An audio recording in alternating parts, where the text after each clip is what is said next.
চাই থাকক ফেৰেংগা যাম বা আপুনি এই BTCৰ বাসিন্দা নহয় মই RTI কৰি পেলাই আপোনাক আউট কৰি দিম।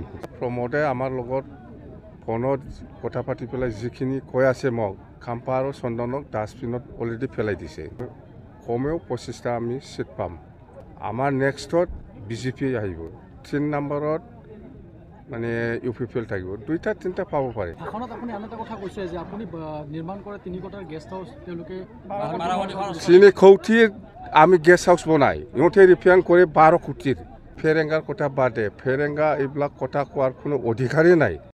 দৰংগাজুলি ব্লক কমিটি BPF দলৰ উদ্যোগত PSU ওমেন আৰু ইয়দৰ যেটো গেট টুগেদাৰ এইটো ভালকৈ হৈ গ'ল। মুঠতে আমি যিখিনি ইয়দৰ লগত কথা পাতিছোঁ বা ফেৰেন বডিৰ লগত যিখিনি কথা পাতিবলৈ পাইছে, দৰংগাজুলি হিচাপে আমাৰ BPF দলটো 1 নম্বৰ পজিশ্যনত আছে।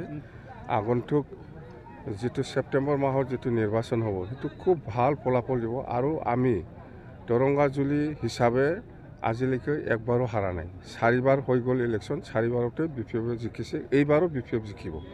আৰু আমাৰ দলত সকলো জাতি জনগোষ্ঠী আছে, সব জাতি জনগোষ্ঠীয়ে আমাক সহায় কৰিবৰ কাৰণে আগবাঢ়ি আহিছে। BTCটো বাঁচাব লাগে, প্ৰমোদ বড়োক হাতাব লাগে, সেইখিনি শ্লোগান, বেলেগ কোনো বিচাৰা নাই। এইবাৰ BPF চৰকাৰ আহিব লাগে বুলি সবে মানে আগুৱাই আহিছে। কথা সেইটোৱে।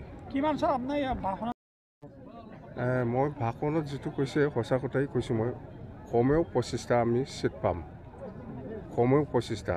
আমাৰ নেক্সটত BJP আহিব, 3 নম্বৰত মানে UPPL থাকিব, 2টা 3টা পাব পাৰে। কথা এইটো প্ৰমোদৰ কথা প্ৰমোদে আমাৰ লগত ফোনত কথা পাতি পেলাই যিখিনি কৈ আছে মোক খাম্পা আৰু চন্দনক ডাষ্টবিনত অলৰেডি পেলাই দিছে, এইবিলাক কৈ লাভ নাই। স্যাৰ কালি ৰঞ্জিত বসুমতাৰীয়ে আপোনাক এক প্ৰকাৰ কটাক্ষ কৰি কৈছে আপুনি PPL যোগদান কৰিলে আপোনালৈ এই ফেৰেংগাৰ কথা বাদে ফেৰেংগা এইবিলাক কথা কোৱাৰ কোনো অধিকাৰেই নাই, মিনিংলেছ। সি যেহেতু ফৰেনাৰ হয়, BTCৰ বাসিন্দা নহয়, ইয়াৰ কথা কিবা মূল্য থাকে নেকি? চাই থাকক ফেৰেংগা যাম বা আপুনি এই BTCৰ বাসিন্দা নহয় মই RTI কৰি পেলাই আপোনাক আউট কৰি দিম। স্যাৰ ভাষণত আপুনি আন এটা কথা কৈছে যে আপুনি নিৰ্মাণ কৰা 3 কোঠাৰ গেষ্ট হাউচ তেওঁলোকে 3 কোটিৰ আমি গেষ্ট হাউচ বনাই ইহঁতে ৰিফাইন কৰে 12 কোটিৰ। এটা কি এইটো নতুন কথা নাকি? আপোনালোকে চাওকচোন, BTC অফিচত যাই পেলাই চাওক। আমি মুঠতে 3 কোটি ওচৰা ওচৰি এই হাউলি গেষ্ট হাউচটো 12 কোটিত ৰিফাইন কৰি আছে। আৰু সেই শিলিগুৰিৰ যেটো গেষ্ট হাউচ সেইটো মানে 3 কোটিৰ অলপ বেছি হ'ব, সেইটো 12 কোটি।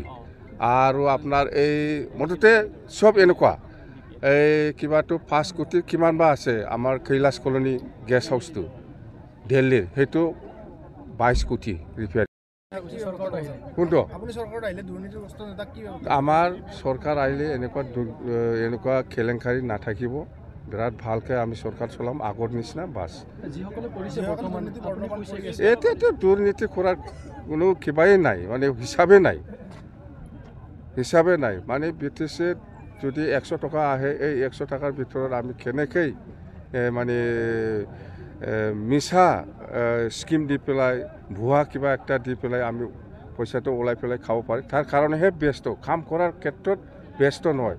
আপোনালোকে চাওক, আমাৰ BPF দলে সেইদিনা ট্ৰাইনিয়েল কনফাৰেন্সত আমি ডিচিশ্যন লৈছিল যে কোকৰাঝাৰ খাৰিগাঁও ৰাস্তাটো 4 লেন আমি বনাম। চৰকাৰ আহিলে আমি 4 লেন বনাম বুলি কৈছে। এই যে চৰকাৰ আহি আছে সেইদিনা CM ছাৰে এনাউন্স কৰি গ'ল, দেখা নাই 4 লেন হ'ব।